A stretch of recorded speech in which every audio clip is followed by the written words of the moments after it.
രാജ്യം ഉറ്റുനോക്കിയ 2 തെരഞ്ഞെടുപ്പ് ഫലങ്ങളാണ്. അതിൽ ഹരിയാനയിൽ BJPയുടെ അപ്രതീക്ഷിത മുന്നേറ്റമാണ് കണ്ടതെങ്കിൽ ജമ്മു കാശ്മീരിൽ കോൺഗ്രസ് നാഷണൽ കോൺഫറൻസ് സഖ്യം നേട്ടമുണ്ടാക്കി.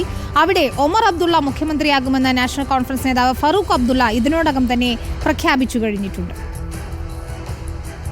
नेशनल कॉन्फ्रेंस का बनेगा और उमर अब्दुल्ला बनेगा. पहले स्टेट को रिस्टोर करो कॉरन, और यहाँ पे जो ये नॉमिनेट करने वाले हैं वो बंद करो. नॉमिनेट्स स्टेट गवर्नमेंट करती है, LG नहीं करती. यहाँ पे बच्चे पढ़े लिखे बिल्कुल बैठे हुए हैं घरों में.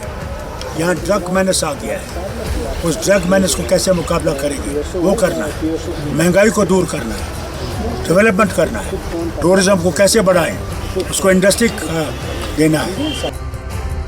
ഏതായാലും ദേശീയ രാഷ്ട്രീയത്തിൽ ഇനി ഈ 2 ഫലങ്ങളും എന്ത് സ്വാധീനമാകും ഉണ്ടാക്കുക എന്ന് നമുക്ക് പരിശോധിക്കേണ്ടതുണ്ട്. അതിനിടെ തെരഞ്ഞെടുപ്പ് ഫലം അപ്ലോഡ് ചെയ്യാൻ വൈകിയെന്ന കോൺഗ്രസ് ആരോപണം ഇപ്പോൾ തെരഞ്ഞെടുപ്പ് കമ്മീഷൻ തള്ളിയിരിക്കുകയാണ്. നമുക്കൊപ്പം ഹരിയാനയിൽ നിന്ന് PR സുനിൽ, ജമ്മു കാശ്മീരിൽ നിന്ന് ആദിൽ പാലോട്, ദില്ലിയിൽ നിന്ന് നോബിൾ മാരിക്കാരൻ എന്നിവരാണ് ചേരുന്നത്. ആദ്യം ആദിൽ പാലോഡിലേക്ക്. ആദിൽ, ഹരിയാനയിൽ നിരാശപ്പെടുത്തിയെങ്കിലും ജമ്മു കാശ്മീരിൽ ജയിച്ചു കയറി ഇന്ത്യ മുന്നണി അധികാരത്തിലേക്ക് നീങ്ങുകയാണ്. 10 വർഷത്തിന് ശേഷം തിരഞ്ഞെടുക്കപ്പെട്ട ഒരു സർക്കാർ വരുമ്പോൾ അത് ഇന്ത്യ മുന്നണിയെ സംബന്ധിച്ചിടത്തോളം വലിയ ആത്മവിശ്വാസം നൽകുന്നു ഈ വിജയം എന്ന് തന്നെ വിലയിരുത്താമല്ലേ?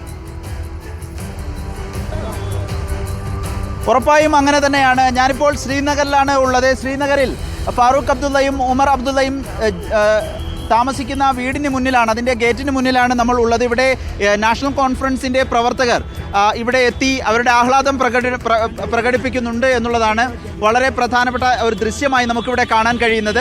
ഉമർ അബ്ദുള്ളയാകും അടുത്ത മുഖ്യമന്ത്രി എന്ന് നാഷണൽ കോൺഫറൻസിൻ്റെ പ്രസിഡന്റ് ഫാറൂഖ് അബ്ദുള്ള അല്പസമയം മുൻപാണ് റിപ്പോർട്ടർ TVയോട് നൽകിയ അഭിമുഖത്തിൽ വ്യക്തമാക്കിയത്.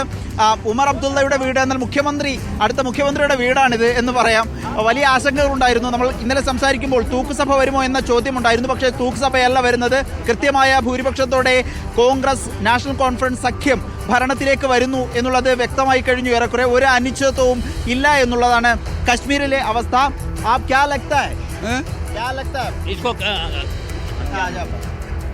अस्सलाम वालेकुम वरहमतुल्लाहि वबरकातुहू. पहले हम पूरे कौम को मुबारकबादी देते हैं. पूरी कौम ने मेहनत की है इस इलेक्शन में हमें जिताने के लिए. मैं एक सबसे छोटा लीडर हूँ नेशनल कॉन्फ्रेंस का, YNC का छोटा सा लीडर हूँ. ज़्यादा सीटों जीता. हाँ, आप ज़्यादा सीटें जीते हैं नेशनल कॉन्फ्रेंस ने. और पहले मैं जो